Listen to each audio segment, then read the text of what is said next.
Hello everybody, it's Mystic and welcome to my library. Today I am reviewing Strange Horticulture, which is a mystery puzzle game developed by Bad Viking and published by Iceberg Interactive. In this game, you play as a horticulturist that runs a store named Strange Horticulture. Throughout the game, you will be using clues found in a book with the same name to identify plants that will allow you to progress the story and slowly piece together the world's overarching mystery.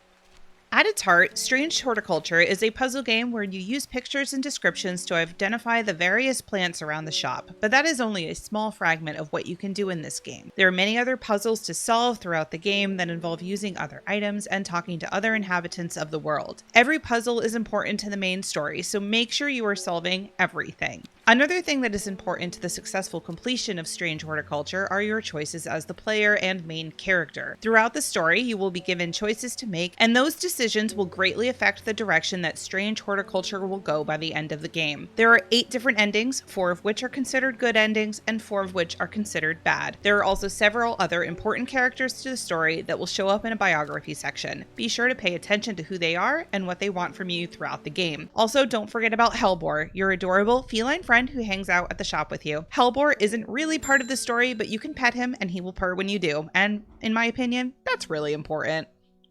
I was pleasantly surprised by Strange Horticulture's story. At face value, the game looks to be a casual puzzle game, but when you dig deeper, you realize that there is actually a very dark and mysterious story that is being told. The more plants you identify and the more people you interact with, the more you learn about the story and the dark mystery surrounding the world around you. I can't give too much away about Strange Horticulture's story without spoiling, but just know that if you are a fan of solving mysteries, that there is a lot to uncover here, and the story alone makes this game definitely worth at least one playthrough to the end. However, I do recommend trying to get all of the endings, as the story will differ a bit in each one depending on your choices. I am still working on getting them all myself, and I'm always really excited when I spot a difference in the story due to a decision that I made differently in a subsequent playthrough.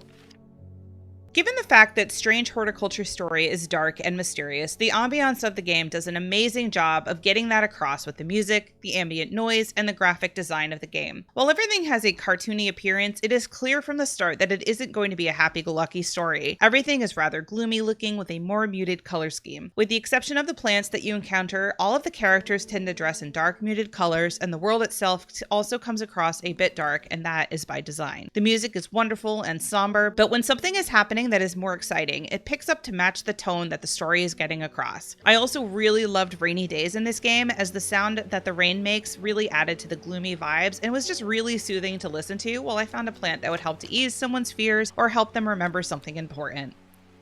In conclusion, I picked Strange Horticulture up on a whim because the art style appealed to me and I loved the idea of identifying plants to progress in a game. However, there is so much more to the world and the story of this game, and I still haven't uncovered it all. There is a huge replayability factor here, and while a single playthrough will take you probably about 4 hours, you can easily invest way more time into this game by trying to unlock all of the endings and see where the story differs. I am really glad I picked this game up, and I highly recommend that you do as well. I give Strange Horticulture 4.5 books out of 5. Thanks for watching, and I will see you next time.